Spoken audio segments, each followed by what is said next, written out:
Right Network. Mobilizing, countering the left, energizing the right. New Right Network, home of the New Right movement.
Good evening, everybody. Welcome to New Right Network. Tonight, your host, Brian Smith and Kerry Smith, giving you all the real news of the day, the breaking news of the day, wrapping it all up, making sense of it all, exposing the fake news, and showing you what's real. Folks, today we got an explosive show. It's Friday. Thank God it's Friday, and we've got an explosive show for today. So for those of you who are new on the show, that just found the show, welcome, welcome, welcome. Crush the share, crush the follow. We usually try and follow back everybody that follows us as well. Right. Go to smyth.tv. You'll find everything there, all the Patreon buttons, Donald Trump's live Twitter feed as you're on our website, so you won't miss a single tweet. There's a feed for my Twitter. Yes, and mine as well. All right, awesome. So you'll never miss a single tweet from any of us. And there's also a couple of 2019 calendars left and some apparel as well to help support the new media outlet, if you will, the new media drive. And according to General Flynn last night, we are the digital army. Oh, cool. Thank you, General Flynn. The digital army is on Wednesday, Cohen's testimony. And so in the past 24 to 36 hours, more evidence has come out. More things are coming out. The Trump administration, Don Jr., Donald Trump, everybody is just piling on this guy left and right with all kinds of facts and things from the past, and it's just out of control. We'll be talking about that. You do not want to miss that. Nope. James O'Keefe, Project Veritas, a lot of great things coming out that showing and exposing the big media texts that are out to get conservatives. CPAC is going on as we speak right now. Tom Fitton, you don't want to miss that. Dina Borelli, she's there as well from theblazetv.com. Do a real quick recap on North Korea summit. New news that we got to go over, and we're going to wrap up the show with Islam and diversity. Folks, this is out of control. I've got a couple of clips over in the UK where the UK is completely being overrun. Diversity is not anyone's strength. Diversity winds itself up into no diversity. And how it bleeds into American politics. So we can see what's going on in UK, and it serves as a warning sign to us. And we will give you the details of how our own congressmen are a danger to national security. As they played they attempted to play the race card during the Cohen hearing. Right. That'll be exciting. So as we start out and round up the beginning of the show, folks, this whole thing with Cohen is out of control. It is worse than anything we've ever seen, but the facts are coming out. And if you follow either Kerry or I on Twitter, and if you look down at the bottom of the screen, at Smyth Radio for Kerry and at Brian P. Smith on Twitter, you will have seen, now the visual's not so good, but the audio is what you need to hear. Right. Some people listen to us on audio only radio, Spreaker and iHeartRadio. So this is fine. This is fine. So real quick, this is a video compilation that I put up on Twitter and I retweeted to every blue check person I knew, hoping to get some traction with it. And within 8 hours, almost hitting 7,000 views. It's doing well. So I'm pretty excited about that. And here's Michael Cohen in his own words, Flashback Friday. Compassionate man. He's a man of great intellect, great intuition, and great abilities. Mr. Trump's memory is fantastic, and I've never come across a situation where Mr. Trump has said something that's not accurate. Mr. Trump truly cares about America. He loves this country. He's an amazing negotiator, maybe the best ever in the history of this world. You guys are down, and it makes sense that there would polls. Most of them, all of them. He's a smart man. He's a decisive man. He's a swift-acting individual. The words the media should be using to describe Mr. Trump are generous, compassionate, principled, empathetic, kind, humble, honest, and genuine. He's not lying. He was protecting a friend. There's a difference. What is the difference? The difference is he was being a true friend. It didn't matter to him. He will ultimately, and I've said this so many times, he will ultimately go down in history as the greatest president. Wow. That's interesting. You got to understand what I'm thinking about this. Michael Cohen is such a pathological liar. He's a sociopath, the kind of sociopath that when he's saying things, he's not really sure in his brain, in his subconscious, whether or not what he's saying is true. And therefore, and by the way, if you've ever met somebody like this, I'd be very surprised that at some point in your lifetime, you haven't discovered that somebody that you got to know pretty well was not a full-blown sociopath. I've had a few in my lifetime, and I've learned a lot from them. And I can tell you from experience that you just never truly are 100% sure what anything that they say is real or not. And there are moments in that clip where I'm saying, you can't make that up. You can't say things like what Michael Cohen is saying about Trump in the way that he's saying it and be not genuine and be lying about it then, and then all of a sudden be telling the truth now about how Donald Trump is all these bad things. However, when dealing with a sociopath, you just don't know anything that comes out of their mouth in any way. It could be very, very sincere sounding, and it be just totally made up out of thin air. So anything that he says, there's no merit to anything he says. Period. Good, and that's what we're trying to expose here, folks. Fake news, good or bad, whatever comes out of Cohen's mouth, believe nothing. Right. Yeah. And I would like to say, oh, he was telling the truth back when he was saying that Donald Trump was all this, that, and the other thing, and all good things, all positive things. But I got to be blatantly, brutally honest with you about my personal experiences. Michael Cohen, Flashback Friday on CNN with Cuomo, absolutely 100% would want to go to D.C. with Trump. Oh. He said under testimony that no, he never, ever campaigned or wanted to go to D.C. Yes, I watched the whole thing. There's a lot of people in the news, I'm telling you, people, that did not watch that entire hearing for many reasons. Some of them have day jobs. Some of them were doing other things. There's CPAC this weekend. There's not very many people in the news that have sat through that thing. I sat through that whole thing, and I will tell you that there were things that he was saying that I thought, ooh, that could be harming. That could be harmful to Trump, the Trump campaign, commercials going forward into the 2020 campaign. Very worrisome. But now, gosh, now that you find out, because there were things that he said that you were like, okay, well, he said that, and I don't have any reason to disbelieve him. He had his hand up. He swore to God with his hand on the Bible that he would tell the whole truth. So then we have the truth come out. Pastor D. Scott, he's looks like a former football player if you've ever seen him. He was the one that, when he was interviewed at the very beginning, do you still support Donald Trump? And he just snapped. Of course I support Donald Trump. Of course. Yeah. Yeah, that is him. He posted up on Twitter video clip of Cohen in church at the pulpit, okay, preaching the good word of Trump. And I'm surprised that brimstone and fire didn't come down upon him. I guess. I tell you what, he's going to have to answer to somebody one day. He may get away with it because, remember, this is just a charade. Right. This isn't any kind of he did lie to Congress under oath, and so you would think that just like Bill Clinton being impeached for it, that there would be some consequences for Michael Cohen. But you got to realize he's not a real witness. He's a fake witness. Fake witness. The entire hearing was a complete charade. It was theater for the Democrats to be able to use into the campaign in the future.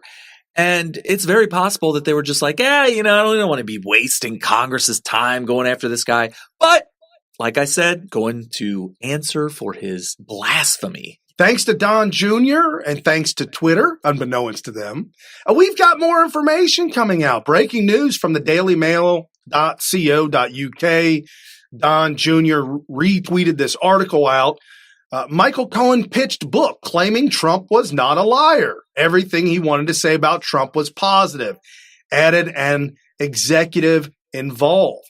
Even in our meeting, he was glowing with praise for the president. Fast flip to save his ASS after Dem coaching. Trump tweets out. Wow, just revealed that Michael Cohen wrote a, quote, love letter to Trump. Manuscript for new book that he was pushing, I should say, written and submitting long after Charlottesville and Helsinki. His phony reasons for going rogue book is exact opposite of fake testimony, which now is a lie. So there's your perjury right there.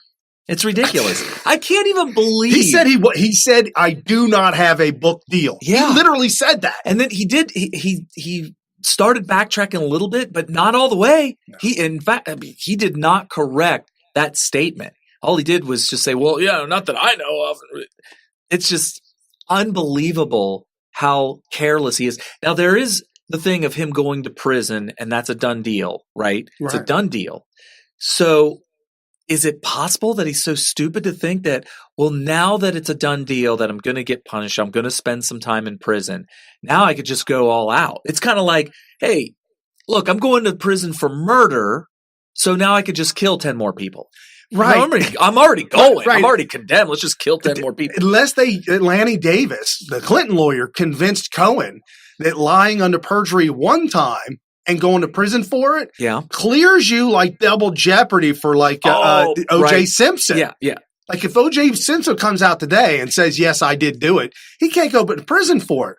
But if he goes to Las Vegas and roughs some fools up, you will land back up in prison. Yeah. It is amazing that somebody like a lawyer, an actual lawyer, would not be concerned with making a bad thing way worse. Way worse. Oh my gosh. Unbelievable. And so Donald Trump tweeted out again, Michael Cohen's book manuscript shows that he committed perjury on a scale not seen before. Exactly. He must have forgotten about his book when he testified. What does Hillary Clinton's lawyer, Lanny Davis, say about this one? Is he being paid by crooked Hillary? Using her lawyer? ? Yeah, and I'll point out, too, that he also lied about not wanting the job at the White House. Some people say, well, that's kind of hard to prove.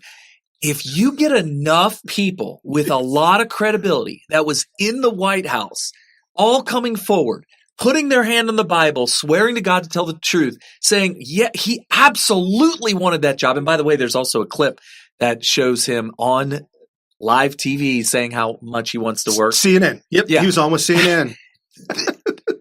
Even without that clip, there is reasonable, within reasonable doubt, he absolutely perjured himself. They could convict him on that alone, reasonable doubt. And I think that's it. There's multiple counts of perjury here. If you want, Mr. Producer's pulled it. It's 55 seconds. Sure, yeah. Okay. Here's the 55-second video clip of. He deserves it. Let's see what happens. Now, you just said something. If I go to Washington, we're trying to figure out who's going to go. I haven't been asked. You haven't been asked? No. How have you not? That can't be I don't know. True. You would be the first person that he would want by his side. Chris, well, I agree with that. I have not been asked. And if you know I don't lie. You'd be on the political side, not the governmental side, right? It would depend on the role that they're asking me to play. It has to be a role that I feel comfortable with. Is there a chance that he'll ask me to go to Washington? Oh, there's absolutely a chance he's going to ask you to go. I certainly would hope you so. go? 100%. He said he wants to. And he said, I want to 100%. Yeah, I mean, I don't know how much more you need. You don't even need testimony from anybody else. So clearly he perjured himself. I don't think that there should be any question in anybody's mind about how much of an incredible liar he is. He lied before, and it's funny. You got people like Jim Jordan who go out there and try to preempt the entire hearing by pointing out that Congress should not, and has not in the past very often, not that he could remember, bring forth a person to testify in front of Congress that had previously been convicted of perjury for lying to Congress. But he didn't even need to do that. He perjured the hell out of himself the whole time he was up there. Well, and he also said, this being your star witness, that has never happened. A star witness as a convicted felon going to prison, perjurer. And all that was unnecessary because he perjured himself at the very hearing. He could have come into that hearing, Boy Scout, with everybody thinking that this is the most credible person that has ever been put on this earth.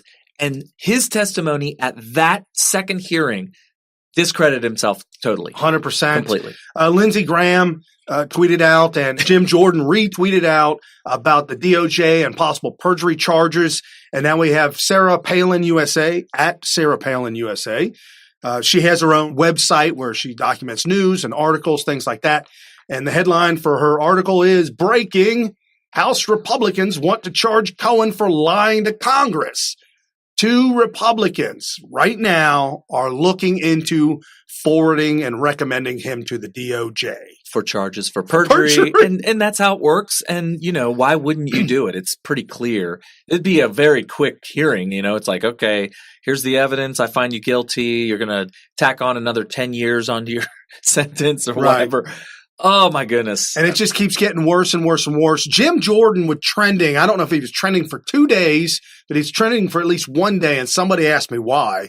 I said, because he's a superstar. Oh, because he owned that hearing. Now, Cummings obviously was in charge and he was, doing his thing and doing it well.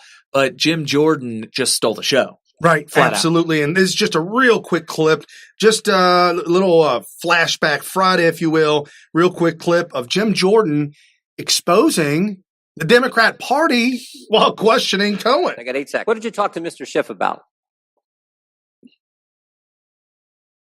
I spoke to Mr. Schiff about topics that were going to be raised at the upcoming hearing. Whoa. Not just what time to show up, actually what you're going to talk about. Wow. Oh, man. Yeah. And also Jim Jordan, that was one of a million. Yeah. I remember the one where he said that Cohen was telling him that he got everything that he wanted out of working for the Trump administration. Oh, that's right. And he said, you got everything you wanted? You're going to prison for perjury. Yes. So is that what you wanted? You want to go to prison? Apparently he does because he wants to add to it by all the lying that he's done under oath since then. And so, he wants to spend as much time as humanly possible in prison, and that has been demonstrated. Unbelievable, folks. Unbelievable. And now we got some good news coming out. Good news, positive things with Donald Trump. It's at Chat by CC. Okay. So Chat by CC, she tweeted out, President Trump faces this fierce battle head on every single day. If you have grown tired and weary of the long haul, you must not have really been in it at all. As for me, I'm in it to win it with President Donald J. Trump. America is worth it. Folks, you've got to follow these folks that we tell you to follow at Chat by CC. You must follow these people because these are the ones that are putting out real information, good stuff. They're making the right connections that really tell the story of what's really going on in politics. So if you're just kind of glancing at it, you're doing your 40-hour week. You can't spend too much time paying attention to politics. These are the kind of people that are really giving you the correct, true story. We call that real news. Absolutely. And then without a doubt, at GOP, Ronna McDaniel. She tweeted out a new leadership by Richard Waters, Paris Denard. He's the conservative man that usually shows up on CNN and destroys the whole panel. Oh, yeah. He is so awesome. Yeah. So Paris Denard tweeted out, the GOP chairwoman made several key senior staff appointment announcements today, including promoting Tina Jackson to GOP chief operating officer for the 2020 presidential cycle after serving as chief human resources officer for the 2018 midterm cycle. Well, I'm just saying all the people, the head of the GOP, Ronna McDaniel, who at first glance I was worried because it's the niece of Mitt Romney. Oh, yeah, that's problematic. Was very worried. Very However, she's called her uncle out and she's put him True. in his place, and she has been all in for Donald Trump. I have not seen her waver one iota of wavering from her. And I really, really believe in my heart of hearts that we are taking over the GOP, taking the RNC back, and really flipping this party and getting rid of the rhinos. I really hope so, because that's kind of what we're doing, right? Yes. Well, I mean, we're attempting to infiltrate the GOP, getting it more towards a pragmatic, conservative, constitutional, libertarian way, which I think it was originally founded. I mean, does anybody doubt the man who freed the slaves anything other than libertarian? Right. And this is the founder of the Republican Party. How we all of a sudden turned into what we see CPAC turn into is obviously something that we want to erase and fix, right? Right, absolutely. And just real quick, at C3, well, it's C3 at CP3C_3. Okay. All right. I'll take your word for it. What part of Trump's presidency should he be impeached over? Okay. Tax cuts? No. Dow Jones 26K? No. GDP 3%? I would say no. 3.9% unemployment? Definitely no. U.S. energy dominance? Nope. End of North Korea missile testing? Nope. Consumer confidence 17-year high? That's okay. Jobless claims lowest since 1969? Nope. Record low Black, Hispanic, and female unemployment? No. Hashtag resist.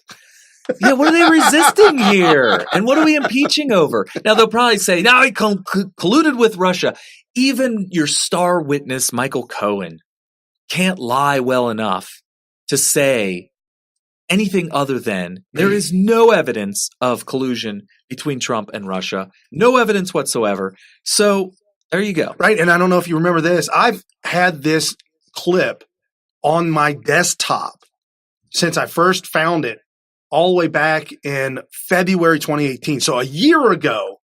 I want you guys to remember that. Just listen real quick. This is Rod Rosenstein over a year ago. Now, there is no allegation in this indictment that any American was a knowing participant in this illegal activity.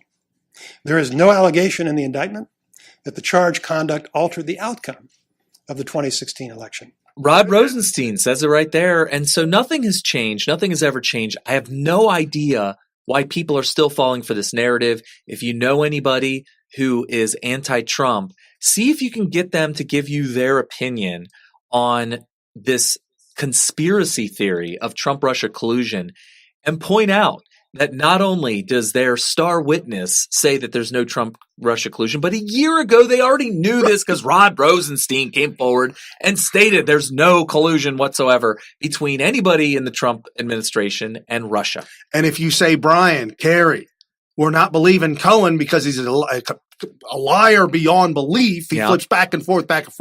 Why should we believe Rod Rosenstein? There's evidence to back up Rod Rosenstein. Plenty of evidence. Not only that, but look at motive. If Cohen is going to say whatever he wants to say, regardless of whether or not it's true, why would he say that there's no evidence for Trump-Russia collusion? If you're going to say what you want to say and you're Michael Cohen, you would say they absolutely colluded. They totally got together. They're totally in bed together.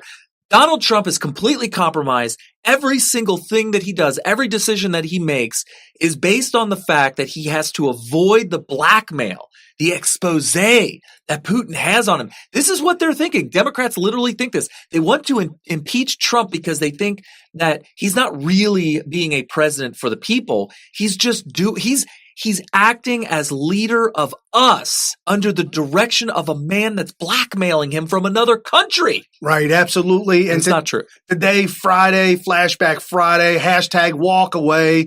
Donald Trump walked away from North Korea. Whoever's with the DNC, you guys need to walk away. At U.S. Minority, our good friend Brandon Strucka, thank you so much for everything that you do. We're running for political office. moving the ball forward and really, really taking the narrative back. I've been seeing so many new faces on the hashtag walkaway movement, and I'm thoroughly excited. It's getting bigger. About 2020, and I'm excited about the awakening, if you will. And if Brandon hadn't have done what he did, I have no idea. It's a start, and I think that it'll continue to grow, and I think it's an important start. This is the kind of organization that the right has lacked for so long.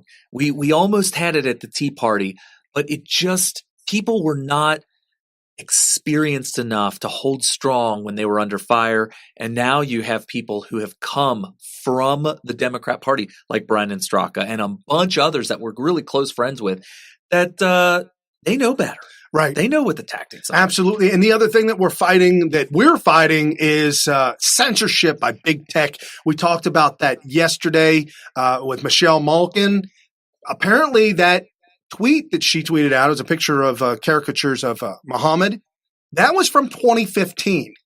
You mean that wasn't a recent thing? No, I found out after the show that was a 2015 posting. So a little correction for the show from yesterday. Well, I didn't know when it was posted. I didn't know either. Right. That was news to me. Right. Okay. 2015. So they dipped back into the archives. This is breaking news here. You're saying that Twitter is post facto doing new terms of service and after the fact, applying them to behaviors and decisions and posts and whatever made by people in the past. We did a show on Facebook 3 years ago that we posted on Facebook 3 years ago, a show that I was told by Facebook when I logged in, it must be removed because it violates terms of services. Even though it didn't at the time. 3 years ago. There is no such thing as grandfathering in when it comes to social media. And that's really important to them. They have full control. They have full dictatorial control over everybody by making up rules as they go. I mean, can you imagine how unjust it would be if when prohibition went into effect, they rounded up all the people that have evidence that they've ever drank in their life? Yeah, everybody's going to jail. Oh, we know that you drank. We have pictures of you at this bar, even though they just enacted prohibition, 1920.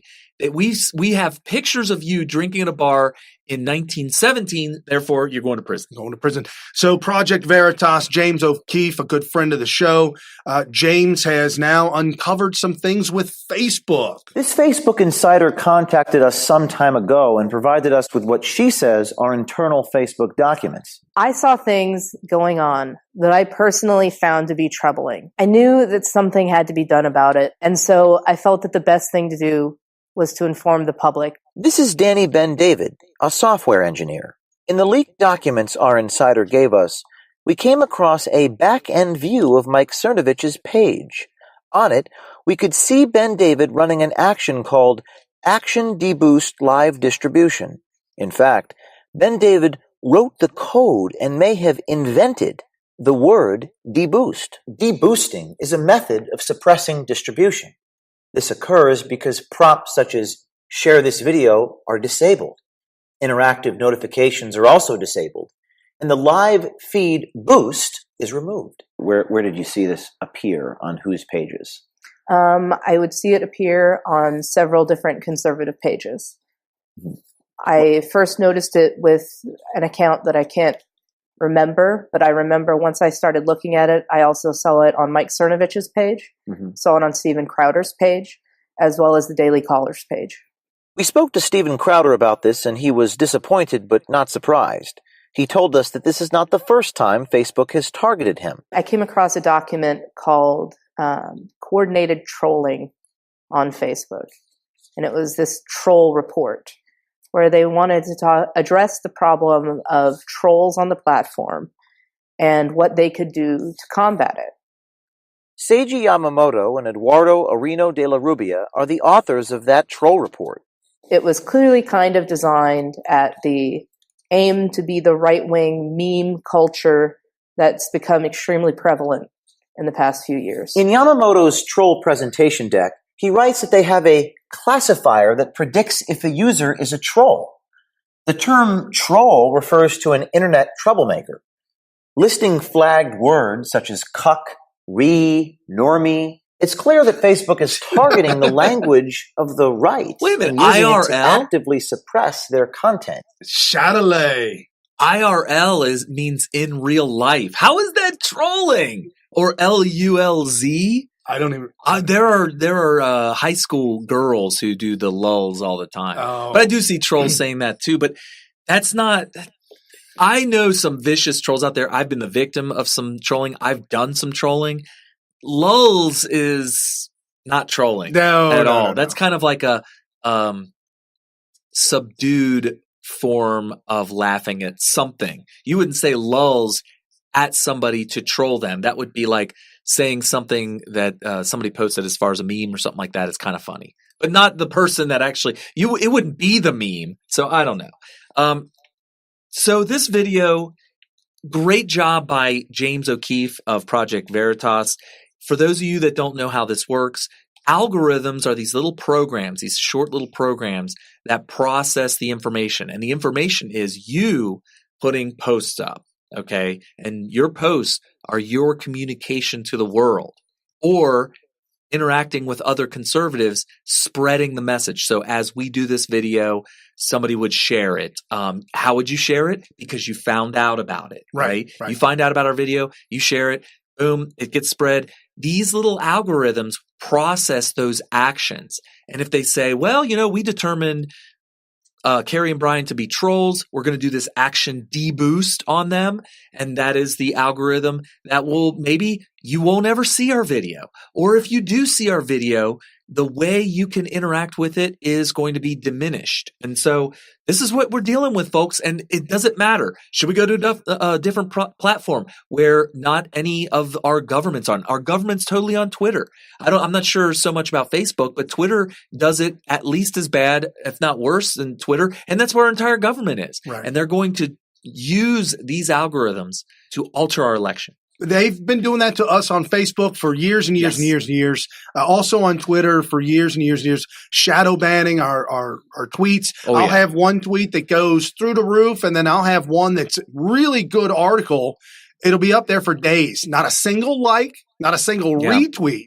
It's just unbelievable, the inconsistencies. And even continuing to this day on Facebook, if I attempt to share a video to a group, it pops up on my screen. It says you are forbidden to do this action. Right. And on Twitter, I noticed how things grow and how things slow down and grow and slow down. And there's like this, things that happen depending on what you want to talk about, what you're interested in, your contribution to it. Well, check this out. Out of nowhere, for no reason, without any rhyme or reason to anything I'm talking about or any of the subjects that are brought up, my entire account plateaus and it goes on for months and months and months.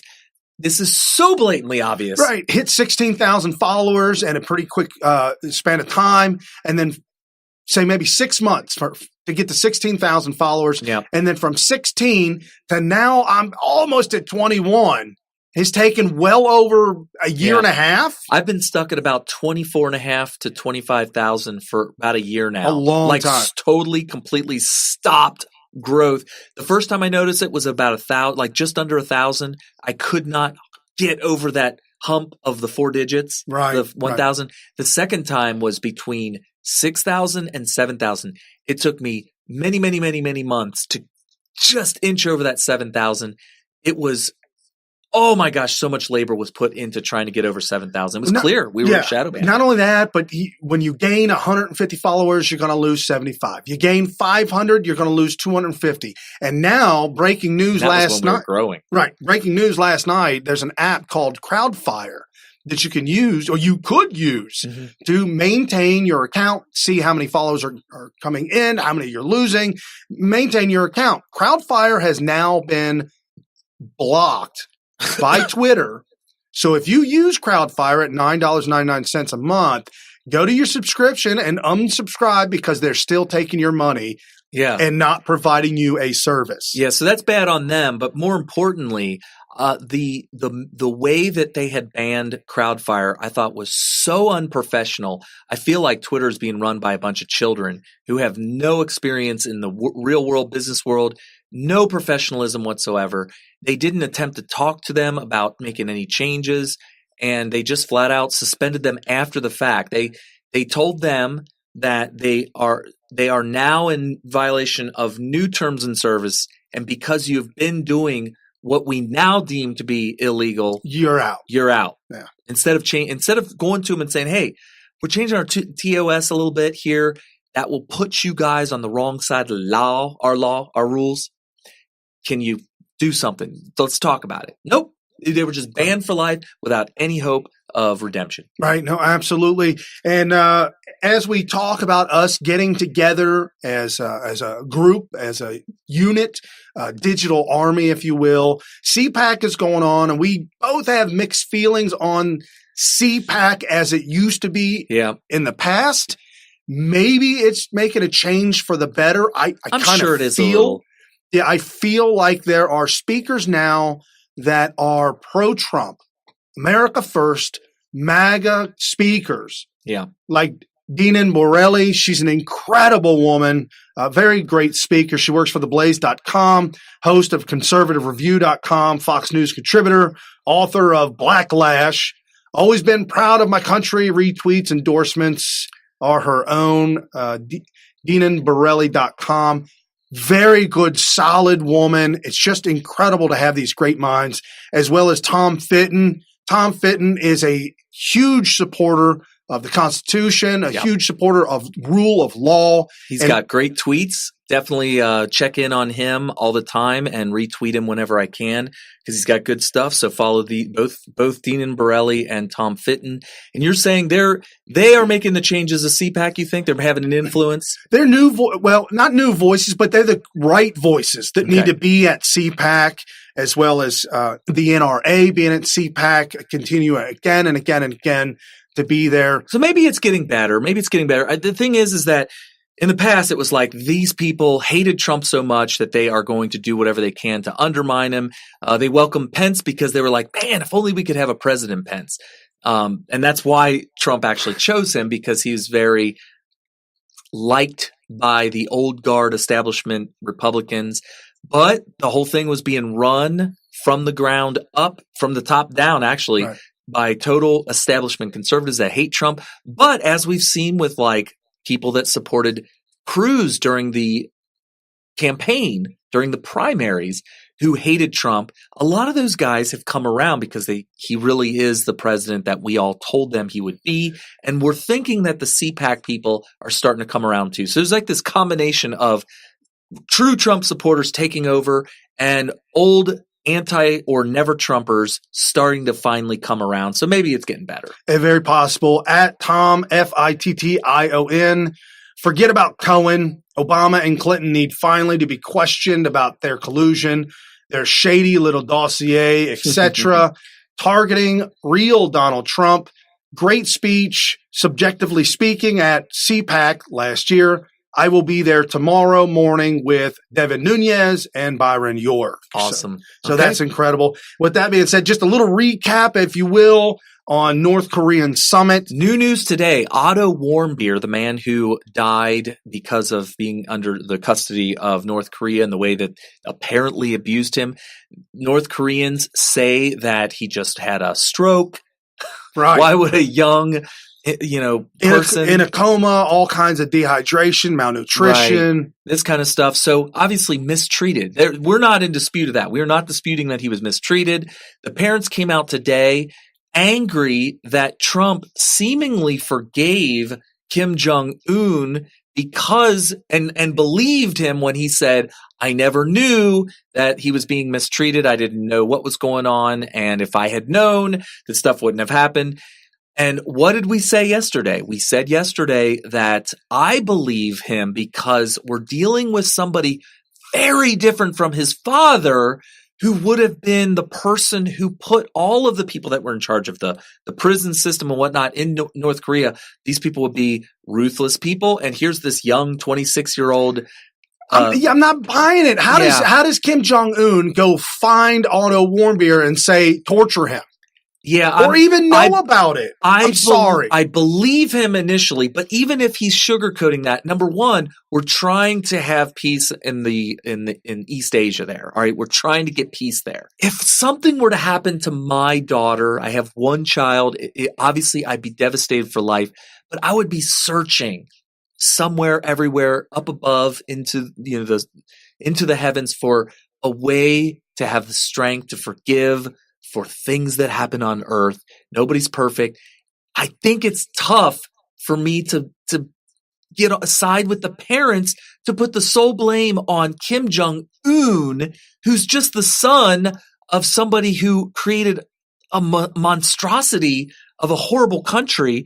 And I think he's looking for a way out of this communist oppressive, and it's going to be tough. It's not easy. Look at Donald Trump. He's got this deep state he's dealing with. We can't just climb out of what the establishment has done to our country and our constitution and our government for many, many decades simply by electing one man. He's got to deal with this anti-Trump deep state that's trying to do a coup. I'm sure Kim Jong-un is dealing with the same thing. His has got to be worse. And much worse. And lastly, I have to condemn the Democrats in the mainstream media and anybody else who have given the parents the platform to say this particular thing at this particular time. Sure, let them speak out, let them have their platform at some point, but man, they should have took them to the side room and said, listen, we got sensitive negotiations going on here. We think that peace is going to be is going to have headway here.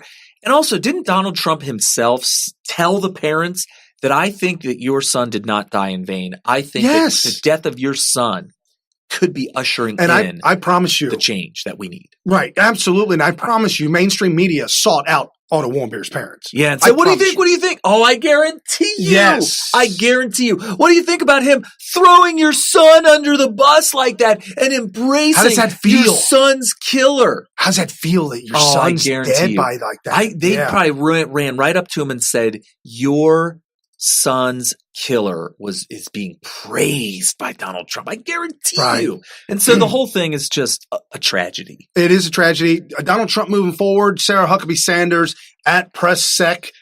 President Obama refused to walk away from a bad deal with Iran.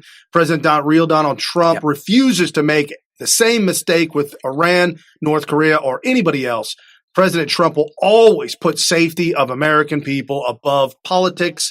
And again, those naysayers that say Trump doesn't love the military.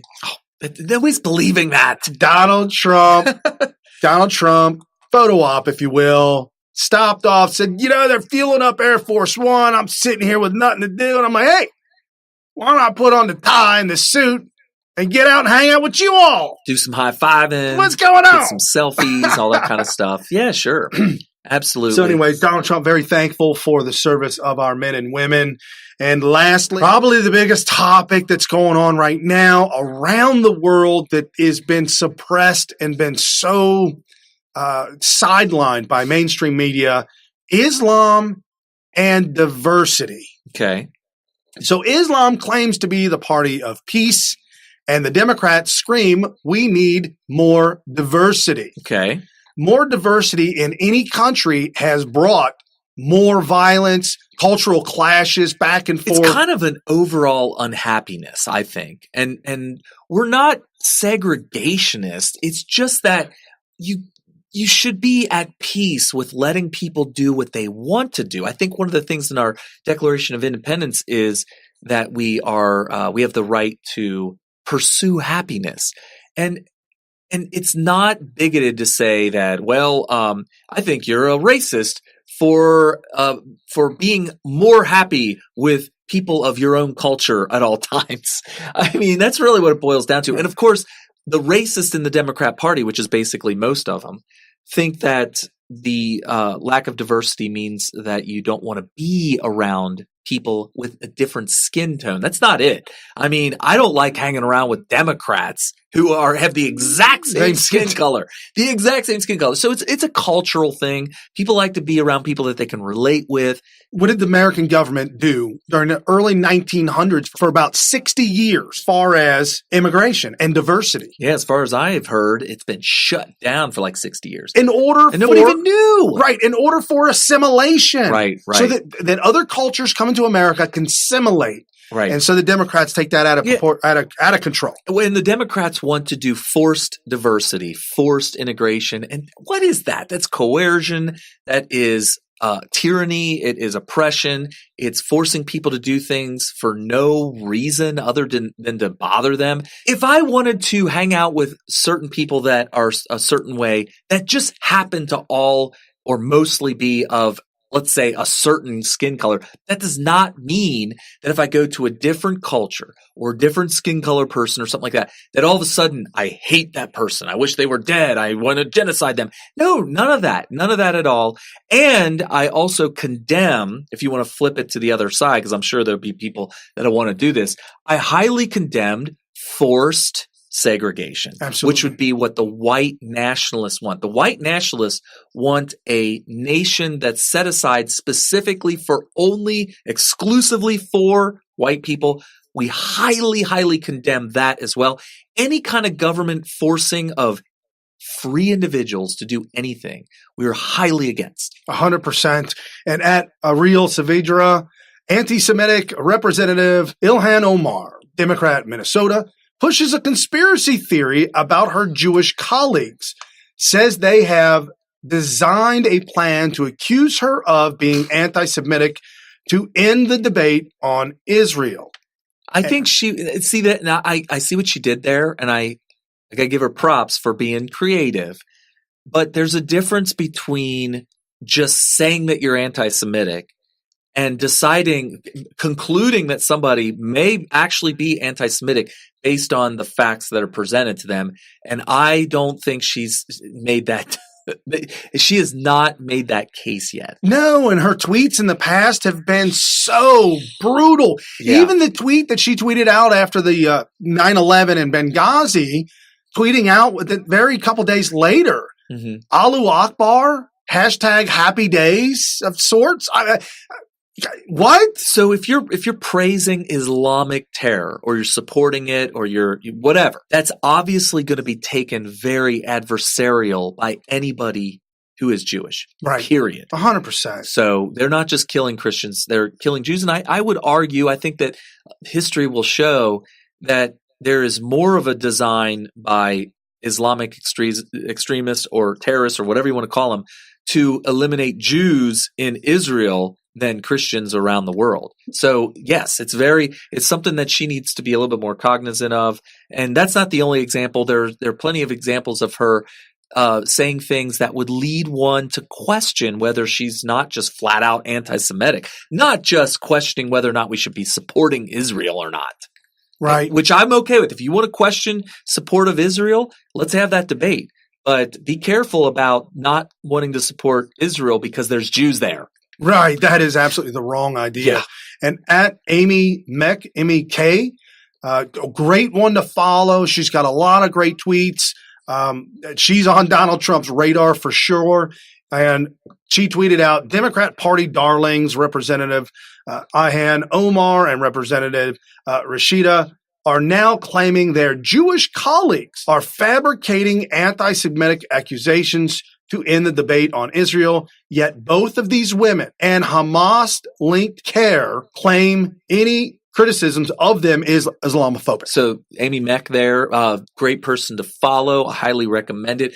We've actually been following her for years. She was a huge influence in the Trump campaign in 2015 to 2016. She's pointing out a glaring hypocrisy here, and I love it. That was perfectly stated. She also posted up a couple of different videos. I'm not sure where she had gotten them from, but there was a video of an imam or a Muslim individual standing in a town square in Germany with a megaphone preaching intimidation and informing all Germans that we're here, we're going to take over, this is our land, we're here to stay, and just kept going on and on and on. I had the link to the video for the show. I got the link late last night. I had it for the show today. Go to the link today on Twitter and this page no longer exists, Carrie. Oh, are you serious? Yeah. Wow. So it was something that you may have been able to download, but you didn't think it would be taken down so quick. I didn't think it'd be taken down so quick. Yep, absolutely. That's very scary. So we are living in 1984, folks, where you are going to be punished for wrong speak, and you got to be careful of that. Right. No, absolutely. 100%. It's extremely frustrating when we get these links to videos or somebody sends me something and then it disappears. However, I did get this one. This link is from Birmingham, UK. And I know I'm talking about another country, but I'm talking about what Islam is doing. Yeah, you got to be aware of this so that when you start to see little tidbits of it in America, you should be raising the alarm. Okay, this was posted by David Vance at DVATW Alt New Media Watch. This is a Sudanese making azan, the Muslim call to prayer, in a church bought for 450,000 lira in Birmingham, UK. They say they will convert it into the biggest mosque in the UK. We have fallen, folks. Our Christian heritage taken apart in front of our eyes. Well, and I'm going to play devil's advocate here. And say, okay, so why was the church for sale? I mean, are people not going to church anymore? I mean, what do you think is going to happen? Human beings are spiritual beings. We are going to atheists is a good example. Atheists are like, I don't need no belief in God. We don't none of that. That's the way they are. I know because I'm a converted from atheism to Christianity, and so I know exactly what's going through the heads of atheists. What you need to know is that they are religious.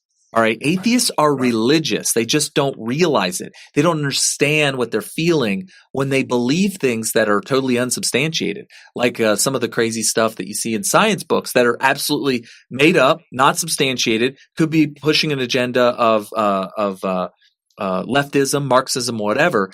My point is that what's going on with Christianity that a giant church like this has to be sold? Where are the parishioners? What happened to the priests? Why are they not going there on Sunday and tithing to keep this thing going? And I hate to say this in a sense that I could get in a little bit of trouble, but I honestly believe that Islam should not be allowed to spread their propaganda. I don't believe that this should be allowed in America because their ideologies and their cultures clash 100% different than American ideologies and American cultures. You will get in trouble for that. Their ideologies are the opposite of our Constitution and Declaration of Independence.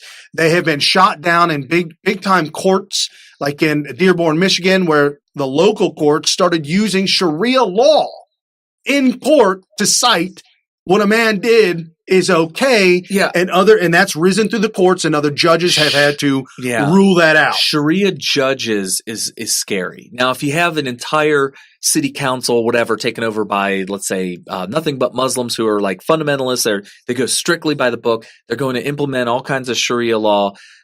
You would say, I don't have to go along with your unconstitutional laws. They arrest you or whatever, charge you, give you a court date, you show up, and a good constitutional judge should say, yeah, that does not comport with the Constitution and your rights. Therefore, we're going to dismiss this case, and that's fine. If you were to appear in front of a Sharia judge, a judge that was appointed in your local place, you might have to get your arms chopped off, or you might have to be executed. I don't know. Depends on what the good book says. Right, and Amy Meek also points out. Amy Meck also points out UPS suspends deliveries in Sweden, no-go zone, citing attacks on drivers. Sweden has been under siege for years. 2017, I reported. Ambulance personnel want gas masks and bulletproof vests to protect their staff against jihadi refugees. No-go zones. Yeah. A no-go zone means you could put whatever border that is, whatever your no-go zone is, you have ceded that to some foreign entity. Not necessarily a country, just it's no longer your country. Right. Our no-go zones in the Southwest are no longer part of America. We have ceded that to Mexico, as far as we're concerned. It may not be official. Back to the Democrat Party. For the 15th year in a row, Keith Ellison Muhammad co-hosted Muslim Day at the Capitol in Minnesota. Why is Ellison and U.S. representatives taking part in an event co-hosted by an organization that was founded by members of Muslim brotherhoods who advocate for Sharia law? Let me help out a little bit on that. The language there, she could have just said, listen, why are we having elected officials embracing a religion? Because there is the separation of church and state with regard to establishing a religion. I think that a lot of precedent has been set where people, congressmen, elected officials, are not to, partake in things that are supporting Christian things. So why is it that they're able to do this for Muslim things? I think that should be put a stop to, if it's going to be put a stop to for Christians. Right, absolutely. And the reason why I go back to this, elected officials, we were talking about. Representative Tlaib. We have the video. Just to make a note, Mr. Chairman, just because someone has a person of color, a black person working for them, does not mean they aren't racist. And it is insensitive that someone even say it's the fact that someone would actually use a prop, a black woman in this chamber, in this committee, is alone racist in itself. Donald Trump is setting Mr. Chairman, I ask that her words be taken down. President, I reclaim my time. Mr. Chairman, setting a precedent. Mr. Chairman, the highest office can be Mr. Chairman, the rules are clear. Mr. Chairman, I ask that her words, when she's referring to an individual member of this body, be taken down and stricken from the record. I am sure she didn't intend to do this, but if anyone knows my record as it relates, it should be you, Mr. Chairman. Chairman, I would like to hold on. I want the words read back. No. We want to know exactly what she said about a colleague. Excuse me. Would you like to rephrase that statement, Ms. Tlaib? Thank you, Mr. Chairman. I can actually read it. Just to make a note, Mr. Chairman, that just because someone has a person of color, a black person working for them, does not mean they are racist. And it is insensitive that someone would even say racist, say it is racist in itself, and to use a black woman as a prop to prove it otherwise. And I can submit this for the record. If a colleague is thinking that that's what I'm saying, I'm just saying that's what I believe to have happened. And if, as a person of color in this committee, that's how I felt at that moment, and I wanted to express that. But I am not calling the gentleman, Mr. Meadows, a racist for doing so. I'm saying that in itself, it is a racist act. Well, I hope not, Mr. Chairman, because I need to be clear on this particular. Mr. Chairman, Mr. Meadows, wait a minute. I've defended you Mr. Meadows, with false accusations. Mr. Meadows, I'm the chair. Yes, sir, you are. Thank you. Right. I will clear this up. Now, Ms. Tlaib, I want to make sure I understand. You were not intending to call Mr. Meadows a racist, is that right? No, Mr. Chairman, I do not call Mr. Meadows a racist. No. I am trying, as a person of color, Mr. Chairman, just to express myself and how I felt at that moment. Mm-hmm. And so, just for the record, that's what was my intention. All right. Yeah. Mr. Meadows. Mr. Chairman, there's nothing more personal to me than my relationship. My nieces and nephews are people of color. Not many people know that. You know that, Mr. Chairman.